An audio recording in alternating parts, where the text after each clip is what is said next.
आप सभी का स्वागत है एक और वीडियो में। बच्चों, CU CET को लेके काफ़ी दिनों बाद एक वीडियो फिर से मैं डाल रहा हूँ। और हम इस वीडियो में जो आज हम बात करने वाले हैं वो दिल्ली यूनिवर्सिटी के स्टैंड को लेके करने वाले हैं। और थोड़ा सा आपसे इस वीडियो में बात करने वाले कुछ इसी बारे में, CU CET से रिलेटेड ही कुछ इस बारे में बात करने वाले हैं।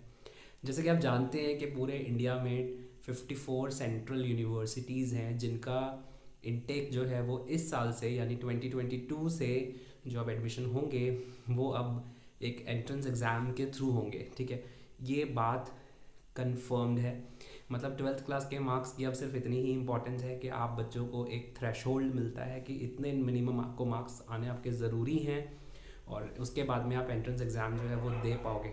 मतलब आपको एंट्रेंस एग्ज़ाम देने के लिए आपको आपकी एलिजिबिलिटी को वो क्रिएट करता है कि जो एंट्रेंस एग्ज़ाम है उसको सिर्फ एक एलिजिबिलिटी को फुलफ़िल करने के लिए ही सिर्फ आपके 12th के मार्क्स हैं। लेकिन अब आपको एंट्रेंस एग्ज़ाम दे के ही आपको जो है वो आपको आगे बढ़ना होगा। मतलब कहने का मतलब ये है कि अगर आपने कॉलेज में अगर आपने पढ़ना है, अब चाहे आपको मेडिकल करना है तो भी आपको नीट का एग्ज़ाम देना होता है, इंजीनियरिंग करना है तो भी आपको जो है अब एक सिंगल एग्ज़ाम जो कि JEE का एग्ज़ाम है वो देना होता है, IIT में जाना होता है तो JEE एडवांस आपको देना होता है। इसी तरीके से बच्चों, अगर आपको यूनिवर्सिटी ऑफ दिल्ली में या किसी भी सेंट्रल यूनिवर्सिटी में अगर आपको एडमिशन लेना है तो आपको जो है एक कॉमन एग्ज़ाम देना पड़ेगा जिसका इनटेक जो है, जिसका जो एंट्रेंस एग्ज़ाम है वो कंडक्ट करवाएगा NTA ही जो है वो JEE का, और NTA जो है वो नीट का भी, और NTA ही है बच्चों जो अभी फ़िलहाल CU CET का एग्ज़ाम भी करवाएगा। इस बात को कंफर्म किया है हमारे यूनिवर्सिटी के वाइस चांसलर ने, काफ़ी पहले कंफर्म कर दिया था और ये न्यूज़ काफ़ी टाइम से फ्लोट भी हो रही थी, काफ़ी ज़्यादा फ्लोट हुई थी। फिर उसके बाद में JNU ने भी कंफर्म किया, 2-3 यूनिवर्सिटीज़ ने और भी कंफर्म किया। टोटल 54 यूनिवर्सिटीज़ हैं बच्चों जिसमें पार्टिसिपेट करेगी।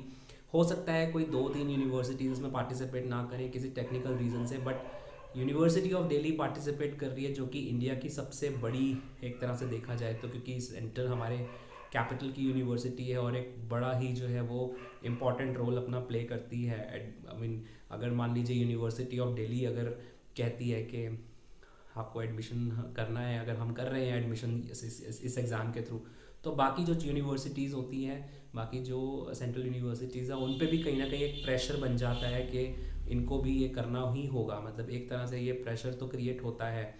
तो अगर DU कर रहा है, जवाहरलाल नेहरू यूनिवर्सिटी कर रहा है, तो धीरे धीरे और यूनिवर्सिटीज़ भी इसमें इन्वॉल्व होने लगेंगी। अब इसका बच्चों स्कोप फ्यूचर ये है कि आने वाले समय में कुछ ऐसी यूनिवर्सिटीज़ हैं जैसे कि स्टेट यूनिवर्सिटीज़ हैं, वो भी इसमें पार्टिसिपेट करेंगी। तो धीरे धीरे करके ना एक यूनिफिकेशन किया जाने की कोशिश की जा रही है कि एक सिंगल एग्ज़ाम के थ्रू बच्चों का इंटेक किया जाए, क्योंकि कई जगह पे प्रॉब्लम्स होती हैं एडमिशन्स को लेके। कई लोगों को लगता है कि यहाँ एडमिशन इस तरीके से हो जाता होगा या वैसा हो जाता होगा। अब कितना होता है, कैसा होता है, ये तो अलग बात है, लेकिन बात यह है कि अगर इन सब चीज़ों का यूनिफिकेशन कर दिया जाए, पूरी एक थ्योरी का रिडक्शनिज्म के थ्रू हम पूरा एक यूनिफिकेशन कर दें इस पूरे प्रोसेस को, तो वो बहुत ही बढ़िया सी बात हो जाएगी। तो मैंने पहले भी कई सारे वीडियोस में 3-4 वीडियो मैंने कम से कम बनाए हैं जिनमें मैंने बताया कि CU CET के फ़ायदे बहुत सारे हैं। नो डाउट अपने अपने नुकसान फ़ायदे दोनों ही अपनी अपनी जगह रहते हैं। देखिए, ये तो हमेशा हर प्रोसेस में होता है, लेकिन benefits as compared to loss ज़्यादा है। तो जब बेनिफिट ज़्यादा हों, बच्चों के बेनिफिट ज़्यादा हों, बाकियों के हो सकता है कुछ लॉस होंगे, लेकिन बच्चों के बेनिफिट्स ओवरऑल ज़्यादा हैं।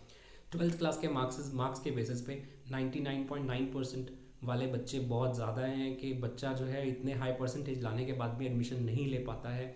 और एक बच्चा जो है वो 67% या 68% है, वो तो कहीं पे भी इस कंपटीशन में ही नहीं रहता है।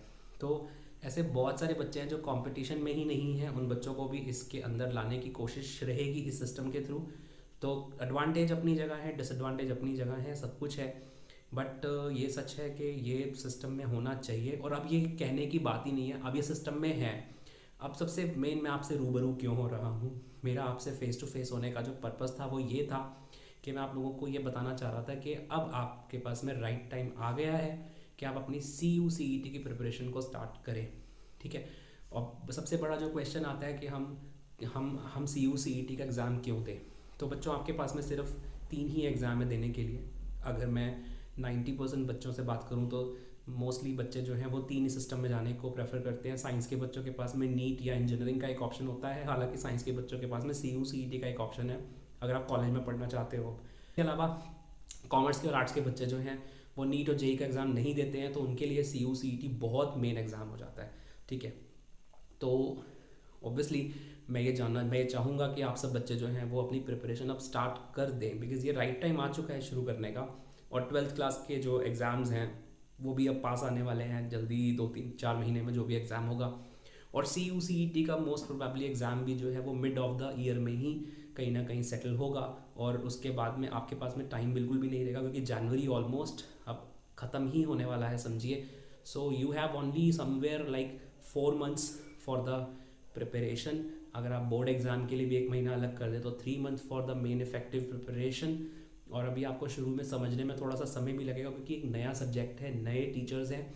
अगर आप सोचते हैं कि आप इसकी शुरुआत कैसे करें, तो आपको भी अभी थोड़ा सा समय लगेगा एक्सप्लोर करने में कि हम किसके पास जाके हम क्लासेस लें, हम कैसे गाइडेंस लें, यूट्यूब पे गाइडेंस लें, या कौन ऐसे बेस्ट टीचर्स हैं जो यूट्यूब पे अवेलेबल हैं, या फिर कौन ऐसे टीचर्स हैं जो ऑनलाइन टीचिंग कर रहे हैं, या ऐसे कौन टीचर्स हैं जो हमारे ऑफलाइन हमारे एरिया में पढ़ा रहे हैं। तो आप अपना एक पूरा अपना एक स्पेस क्रिएट करने की कोशिश करेंगे जिसके थ्रू आप अपनी प्रिपरेशन करेंगे।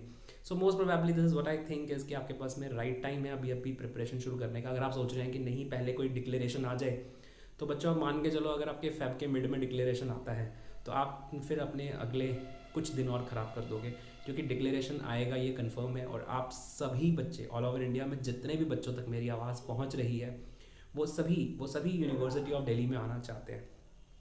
मैंने स्पेशली इस वीडियो में सब टाइटल्स डाले हैं बिकॉज मैं चाहता था कि बहुत सारे बच्चे जो साउथ इंडिया के हैं वो भी ये वीडियो उन तक भी पहुँचे। मैं एक्सपेक्ट करता हूँ कि ये वीडियो उन तक भी पहुँचे और किसी भी तरीके से हर बच्चा जो है मेरे साथ एसोसिएट हो पाए, और धीरे धीरे आप लोगों को और कुछ गाइडेंस दूंगा। मैं आपको नेक्स्ट वीडियो में आपको बताऊंगा यूट्यूब पे बहुत सारे ऐसे टीचर्स हैं जो इसकी प्रिपरेशन करा रहे हैं, तो क्या मैं आप लोगों के लिए इस बारे में हेल्प कर सकता हूँ, अगले वाले वीडियो में ज़रूर से बताऊंगा। आप अपनी प्रिपरेशन को अब थोड़ा सा शुरू करने का समय है। जहाँ तक सिलेबस को लेके बात है, आप CU CET का सिलेबस जो है वो ऑलरेडी 2021 में पेपर हुआ था, उसमें 12 universities, I think Assam university, Gujarat university, Allahabad university, आप चेक करिए, इन सब ने पार्टिसिपेट ऑलरेडी किया है लास्ट ईयर। सिलेबस पहले से है, ठीक है। सिलेबस में कोई माइन्यूट से चेंजेस हैं, एज सच कोई सिलेबस में कोई बहुत बड़ा चेंज नहीं है, वही सेम सिलेबस के साथ में आपको प्रिपरेशन को शुरू करना है। पैटर्न, एग्जाम, सब कुछ, टाइम, ड्यूरेशन, सब चीज़ें एक जैसी ही हैं, कुछ भी चेंज नहीं है, ठीक है। बहुत ही माइन्यूट से कुछ चेंजेस होंगे जो कि बहुत ही माइनर ग्रुप के लिए होंगे, आप मोस्ट ऑफ द ग्रुप के लिए जो है वो ठीक ही है, सेम ही है। यूनिवर्सिटीज़ हैं जो ऐसे कोर्सेज वो ऑलरेडी सेंट्रल यूनिवर्सिटीज़ करवा रही हैं, तो उनके एग्जाम पैटर्न में कोई चेंज नहीं है। कुछ नए पेपर्स इंट्रोड्यूस होंगे जिनके लिए अभी एग्जाम पैटर्न्स आएंगे, लेकिन आपको मोटे मोटे तौर पे आपको जो है आपको यही सब प्रिपरेशन करनी है। तो अगर आप अपना थोड़ा सा व्यू पॉइंट, अगर आपका विजन जो है वो आगे का है, तो मुझे लगता है आपके लिए राइट टाइम है अपनी क्लासेस को शुरू करने का। पर्पस यही था वीडियो में आपसे मिलने का, ठीक है। मिलता हूँ आपसे जल्दी, मिलता रहूँगा, बीच में इंटरवल्स में मिलता रहूँगा थोड़ा थोड़ा करके। और thank you very much watching this video. और हाँ, मैं आपसे कह रहा था कि अगली बार इतनी लेट नहीं आएगा वीडियो। बाय।